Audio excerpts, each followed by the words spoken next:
Okay, so picture this. You've got the octagon lights, right? Bright. Crowd noise. But then the camera pulls back, and there's the White House on one side. And the Washington Monument on the other. Exactly. Yeah. I mean, it sounds like something out of a movie, doesn't it? But this is the very real idea we're digging into today. A UFC event at the White House. Yeah. So our mission for this deep dive is to unpack everything we know so far, the details, the big challenges, what they're hoping to achieve. It's all based on the sources you send over. And what's really striking here, I think, isn't just, a fight night. It's what it does to our idea of the White House itself. For, well, centuries, it's been the seat of power, right? A very solemn historical symbol. So even thinking about using it for something like the UFC, it's this real clash between tradition and modern entertainment. It makes you wonder, what does this signal? That's a really interesting angle, the perception shift. And it's not just talk, is it? President Trump actually announced last week, said a UFC event is actually happening at the White House. Yeah, he did. Next year. For the country's 250th anniversary. And it's not just him thinking out loud. UFC CEO Dana White, he's confirmed it too. He said, yep, planning is underway. Right, planning is moving forward. But, one detail that caught my eye, apparently Dana White himself didn't get a heads up from the president before that public announcement. Oh, really? Yeah, he mentioned on a podcast, the Full Send podcast, that Trump just sort of announced it, didn't tell him beforehand. It kind of gives you a sense of the dynamic, maybe. Suggests the president is really driving this one personally. Okay, so maybe White was caught a bit off guard by the announcement, but his team was clearly already in the loop on the planning side. It seems like it. Because White did share some specifics, didn't he, about the early stages. Yeah. Said his head of production, Craig Borsari, and even Ivanka Trump. They've apparently already walked the White House grounds, scouting logistics. Right. They're working on a layout now, is what he said. Something they plan to actually pitch to the president pretty soon. Yeah. In the coming weeks. And the why behind it all? What's the stated reason from the president's side? Well, according to White, the president's framing is that he wants the American people to, enjoy the venue, take pride in it. White actually quoted him asking, why would he say no to that?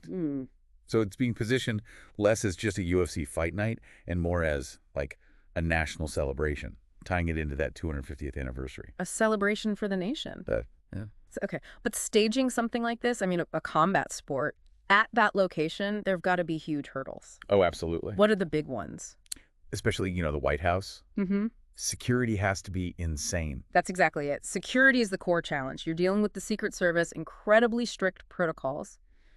Dana White already basically said he doubts they can sell tickets to the general public. Right, because of background checks. Precisely. Background checks for everyone coming onto the grounds. So he thinks it's probably going to be comp tickets, given away, invited guests, not your typical stadium show where anyone can buy a seat. Which completely changes the vibe, doesn't it? It makes it way more exclusive. A really kind of singular experience for the people who do get to be there. That exclusivity definitely makes it different. And for everyone watching from home, that visual they're planning. White House on one side. Washington Monument on the end. During the broadcast, yeah. Sounds like they want something incredibly visually distinct, memorable. Totally. I mean, the logistics, the security. Yeah. It dictates everything about the access and the experience. Yeah. It can't be a normal UFC arena setup. It has to be, like you said, curated, controlled. And that control, that exclusivity, that's what takes it from just being a unique event to potentially something genuinely unforgettable. Not just for the few hundred or thousand people there, but for everyone seeing those iconic backdrops on TV. And naturally, with a stage monumental, you'd expect fighters to be lining up. Dana White claims literally everybody wants to fight on this card. Huge interest. You'd think so, yeah. And he's making a pretty bold promise, saying he'll absolutely positively put on the baddest card of all time. Now, okay, we've heard him say similar things before for big events. He does tend to say that, yes. But, I mean, the White House lawn. That maybe adds a bit more weight to the ambition this time. He even threw out his dream main event, Jon Jones versus Tom Aspinall. Right, the heavyweight clash. And floated Conor McGregor maybe being on the card too. Well, the excitement from fighters makes total sense. Imagine telling people you fought at the White House. That's a career highlight, full stop. Definitely. But Dana also acknowledged, the reality. The UFC landscape will change, as he put it, over the next year or so leading up to it. Sure. Injuries happen, titles change hands. Exactly. New stars emerge. So those dream fights he mentioned, They're just possibilities right now. The actual card, who knows what it'll look like when 2025 rolls around. It'll definitely evolve. So wrapping this up, what we've looked at here is this really incredible mix. High-level sports, national politics, an iconic historical site, all potentially coming together. Yeah.